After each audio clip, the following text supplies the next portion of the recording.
दोस्तों नमस्कार, आप सभी का डी स्टोरी हब चैनल पे। तो दोस्तों आज की कहानी की शुरुआत करते हैं। कहानी इस प्रकार है। रमेश क्लास 8 का स्टूडेंट था। वह जब क्लास में होता तब बाहर खेलने के बारे में सोचता और जब खेलने का मौका मिलता तो वहीं वो कहीं घूमने के बारे में सोचता। इस तरह वह कभी भी प्रेजेंट मोमेंट को एंजॉय नहीं करता, बल्कि कुछ न कुछ आगे का सोचा करता। उसके घर वाले और दोस्त भी उसकी इस आदत से परेशान थे। एक बार रमेश अकेले ही पास के जंगलों में घूमने निकल गया। थोड़ी देर चलने के बाद उसे थकान हो गई और वह वहीं नरम घास पर लेट गया। जल्दी ही उसे नींद आ गई और वह सो गया। सोने के कुछ देर बाद एक आवाज आई, रमेश, रमेश। रमेश ने आंखें खोली तो सफेद वस्त्रों में एक परी खड़ी थी। वह बहुत ही सुंदर थी और उसने अपने एक हाथ में जादुई छड़ी ले रखी थी और दूसरे हाथ में एक मैजिकल बॉल थी जिसमें से एक सुनहरा धागा लटक रहा था। रमेश परी को देखकर खुशी से झूम उठा और कुछ देर परी से बातें करने के बाद बोला, आपके हाथ में जो छड़ी है उसे तो मैं जानता हूँ, पर आपने जो ये बॉल ली हुई है उससे ये सुनहरा धागा कैसे लटक रहा है? परी मुस्कुराई, रमेश, यह कोई मामूली धागा नहीं है। दरअसल यह तुम्हारे जीवन की डोर है। अगर तुम इसे हल्का सा खींचोगे तो तुम्हारे जीवन के कुछ घंटे कुछ सेकंड में बीत जाएंगे। यदि इसे थोड़ी तेज से खींचोगे तो पूरा दिन कुछ मिनटों में बीत जाएगा और अगर तुम इसे पूरी ताकत से खींचोगे तो कई साल भी कुछ दिनों में बीत जाएंगे। तो क्या आप ये मुझे दे सकती हैं? रमेश ने उत्सुकता से पूछा। तभी परी बोली, हाँ हाँ, क्यों नहीं, ये लो, पकड़ो इसे। पर ध्यान रहे, एक बार अगर समय में तुम आगे चले गए तो पीछे नहीं आ सकते। परी ने जीवन की डोर रमेश के हाथों में थमाते हुए कहा और फौरन अदृश्य हो गई। अगले दिन रमेश क्लास में बैठा खेलने के बारे में सोच रहा था, पर टीचर के रहते वो बाहर जाता भी तो कैसे। तभी उसे परी द्वारा दिए गए सुनहरे धागे वाली बॉल का ख्याल आया। उसने धीरे से बॉल निकाली और डोर को जरा सा खींच दिया। कुछ ही सेकंड में वह मैदान में खेल रहा था। वाह, मजा आ गया, रमेश ने मन ही मन सोचा। फिर वह कुछ देर खेलता रहा, पर मौजूदा वक्त में ना जीने की अपनी आदत के अनुसार वह फिर से कुछ ही देर में ऊब गया और सोचने लगा, ये बच्चे की तरह जीने में क्या मजा नहीं है। क्यों ना मैं अपने जीवन की डोर को खींचकर जवानी में चला जाऊं। और झटपट उसने डोर तेजी से खींच दी। रमेश अब एक शादीशुदा आदमी बन चुका था और अपने दो प्यारे प्यारे बच्चों के साथ रह रहा था। उसकी प्यारी माँ, जो उसे जान से भी ज्यादा चाहती थी, अब बूढ़ी हो चुकी थी और पिता, जो उसे अपने कंधे पर बैठाकर घुमा करते थे वह वृद्ध और बीमार हो चले थे। इस परिवर्तन से रमेश अपने माता पिता के लिए थोड़ा दुखी जरूर था, पर अपना परिवार और बच्चा हो जाने के कारण उसे बहुत अच्छा महसूस हो रहा था। 1-2 महीने सब ठीक ठाक चला, पर रमेश ने कभी अपने वर्तमान को आनंद से जीना सीखा ही नहीं था।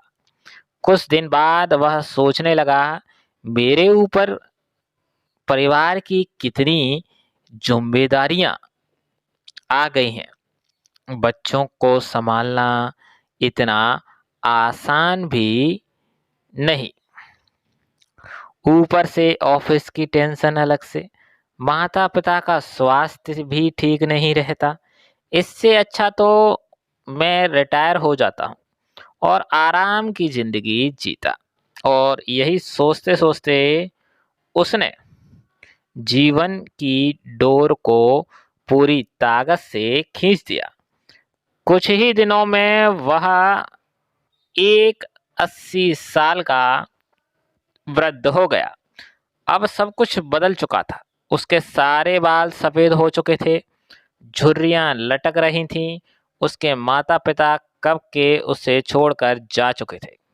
यहाँ तक कि उसकी पत्नी, प्यारी पत्नी भी किसी बीमारी के कारण मर चुकी थी। वह घर में बिल्कुल अकेला था। बस कभी कभी दूसरे शहरों में बसे उसके बच्चे उससे बात कर लेते। लाइफ में पहली बार रमेश को एहसास हो रहा था कि उसने कभी अपनी ज़िंदगी को एंजॉय नहीं किया। उसने ना स्कूल डेज में मस्ती की, ना कभी कॉलेज का मुंह देखा। वह ना कभी अपनी पत्नी के साथ कहीं घूमने गया और ना ही अपने माता पिता के साथ अच्छे पल बिताए। यहाँ तक कि वो अपने प्यारे बच्चों का बचपन भी ठीक से नहीं देख पाया। आज रमेश बेहद दुखी था। अपना बीता हुआ कल देखकर वह समझ पा रहा था कि अपनी बेचैनी और व्याकुलता में उसने जीवन की कितनी सारी छोटी छोटी खुशियां यूं ही गवा दी।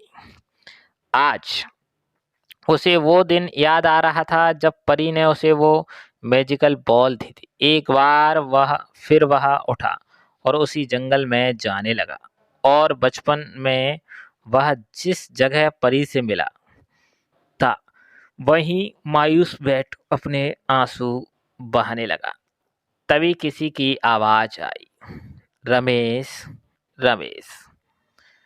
रमेश ने पलटकर देखा तो एक बार फिर से वही परी उसके सामने खड़ी थी। परी ने पूछा, क्या तुमने मेरा स्पेशल गिफ्ट एंजॉय किया? पहले तो वो मुझे अच्छा लगा, पर अब मुझे उस गिफ्ट से नफरत है। रमेश क्रोध में ऐसा बोला। मेरी आंखों के सामने मेरा पूरा जीवन बीत गया और मुझे इसका आनंद लेने का मौका तक नहीं मिला। हाँ, अगर मैं अपनी ज़िंदगी नॉर्मल तरीके से जीता तो उसमें सुख के साथ दुख भी होते, पर मैजिकल बॉल के कारण मैं उनमें से किसी का भी अनुभव नहीं कर पाया।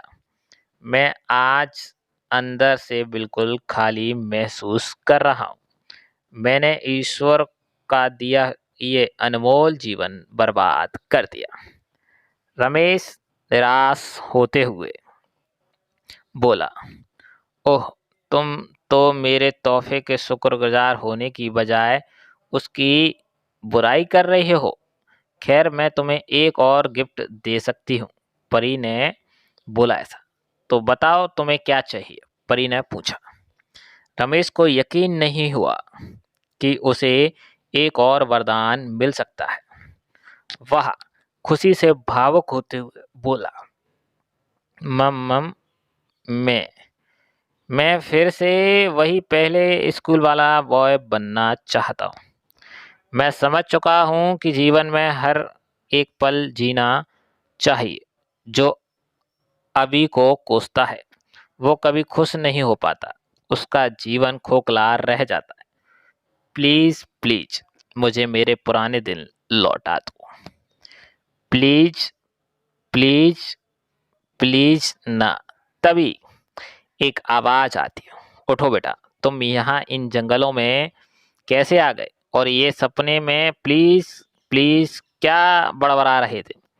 रमेश आंखें खोलता है और अपनी माँ को आंखों के सामने देखकर वह कसकर उनसे लिपट जाता है और फूट फूट कर रोने लगता है। वह मन ही मन परी का शुक्रिया अदा करता है और कसम खाता है कि अब वो जीवन के अनमोल पलों को पूरी तरह से जिएगा। ये ड्रे ड्रीमिंग और कल के बारे में सोचकर अपने आज को बर्बाद नहीं करेगा। दोस्तों, क्या आप खुद को रमेश से रिलेट कर पा रहे हैं?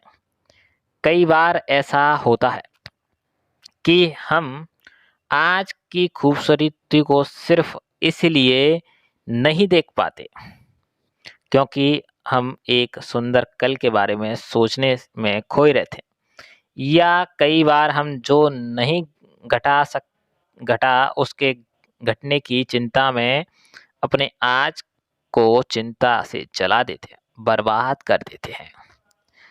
हमें ऐसा नहीं करना चाहिए। खुशियों के छोटे छोटे पलों को पूरी तरह से जीना चाहिए। जीवन की डोर एक बार खिंच जाती है तो फिर लौट कर नहीं आती। किसी ने सच ही कहा है, बीता हुआ कल कभी नहीं आएगा और आने वाला कल शायद कभी ना आए। इसीलिए आज ही अपनी जिंदगी जी लो, आज ही खुशियाँ मना लो। जय श्री राधे। दोस्तों, कैसी लगी आज की हमारी ये मोटिवेशनल स्टोरी? इसमें बताया गया है कि हमें कभी भी लाइफ में आगे का ज़्यादा नहीं सोचना चाहिए। जो वर्तमान में चल रहा है उसे जीना चाहिए। आगे के लिए सिर्फ मेहनत करें, सोचे ना। अपने आप कल भविष्य अच्छा होगा। तो आज की हमारी ये स्टोरी अगर आपको पसंद आई हो तो प्लीज़ चैनल को सब्सक्राइब कीजिए, लाइक कीजिए, कमेंट में ढेर सारा प्यार दीजिए, क्योंकि आज की जो स्टोरी थी मोटिवेशनल स्टोरी वो बहुत ही अच्छी सीख देने वाली थी। इसीलिए मैंने आपके सबके समक्ष रखी है। हमें जीवन में ऐसा ही बनना है कि हमें कल का नहीं सोचना। आज जो लाइफ है बच्चों के साथ, बीवी के साथ, माता-पिता के साथ, दोस्तों के साथ जैसा बिताना है तो आज उसे बिताइए। तो प्लीज़ दोस्तों, फिर मिलेंगे नई स्टोरी के साथ। सभी को राधे राधे, जय श्री राधे, जय श्री राधा। फिर मिलेंगे नए। Please channel subscribe. धन्यवाद।